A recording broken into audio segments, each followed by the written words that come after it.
जब प्रेम आत्मसम्मान से मिलता है तो वो सिर्फ भाव नहीं रहता बल्कि ब्रह्मांड को बदल देने वाली शक्ति बन जाती है। मैं ऋतु सिंह और आप देख रहे हैं धर्म ज्ञान।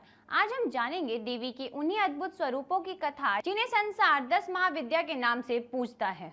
10 महाविद्या यानी महान ज्ञान के 10 दिव्य शक्ति। देवी के 10 रूप ब्रह्मांड के रहस्य को प्रकट करने के लिए प्रकट हुआ था। हर महाविद्या एक सत्य का दर्पण है, कोई सृजन का तो कोई संहार का और कोई मुक्ति का रहस्य बताता है। महाविद्या केवल उपासना नहीं, चेतना के 10 आयाम है जो साधक को अविद्या से विद्या की ओर, मृत्यु से अमर तत्व की ओर और भय से स्वतंत्रता की ओर ले जाता है। कहीं कहीं इनके वर्णन 18 या 24 रूपों में मिलते हैं, पर सार इन्हीं 10 में है। 3 मार्गों में विभाजित है, उग्र, सौम्य और उग्र सौम्य।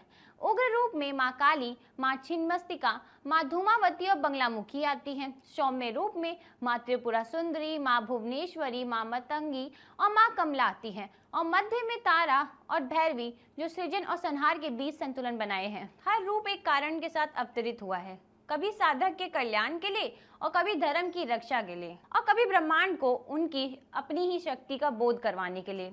और यहीं से शुरू होती है वो कथा माँ सती की। जब ब्रह्मांड में धर्म की स्थापना के लिए देवता और ऋषि यज्ञों के द्वारा शक्ति की आराधना कर रहे थे, तब प्रजापति दक्ष जो स्वयं माता सती के पिता थे, अपने अहंकार में डूबे हुए थे। उन्होंने एक भव्य यज्ञ का आयोजन किया, परंतु अपनी ईर्ष्या और अहंकार के कारण अपने दामाद भगवान शिव को आमंत्रित नहीं किया। दक्ष को लगता था कि भस्म लेप धारण करने वाला, शमशान में रहने वाला शिव देवताओं के योग्य नहीं है। अहंकार के कारण उन्होंने अपनी बेटी के स्वामी का अनादर किया। जब ये बात माता सती ने सुनी, उन्होंने कहा, प्रभु मेरे पिता यज्ञ करवा रहे हैं, मुझे वहां जाना होगा। शिव बोले, जहां प्रेम नहीं केवल अहंकार हो वहां जाना अनर्थ है। पर माता सती व्याकुल थी। वो जानती थी ये केवल यज्ञ नहीं बल्कि उस धर्म और सम्मान की परीक्षा है जिसे वो स्वयं शक्ति कहती हैं। शिव जी मौन रहे, ध्यान में लीन हो गए, पर माता सती के मन में ज्वाला दहक रही थी। वो चाहती थी कि शिव जी भी इस अन्याय पर मौन ना रहे, क्योंकि मौन भी कभी कभी पाप का साथ बन जाता है। तभी माता सती ने संकल्प लिया, अगर शिव नहीं चलेंगे तो शक्ति चलेंगी। माता सती ने अपनी आंतरिक शक्ति जगाई और 10 दिशाओं के 10 रूप धारण किए। हर दिशा देवी के तेज से भर उठा। शिव जी ने जिस ओर देखा, माता सती का ही रूप दिखाई दिया। माता सती बोली, प्रभु आप अचल है तो मैं गति हूँ, आप मौन है तो मैं वाणी हूँ, और आप शून्य है तो मैं पूर्णता हूँ।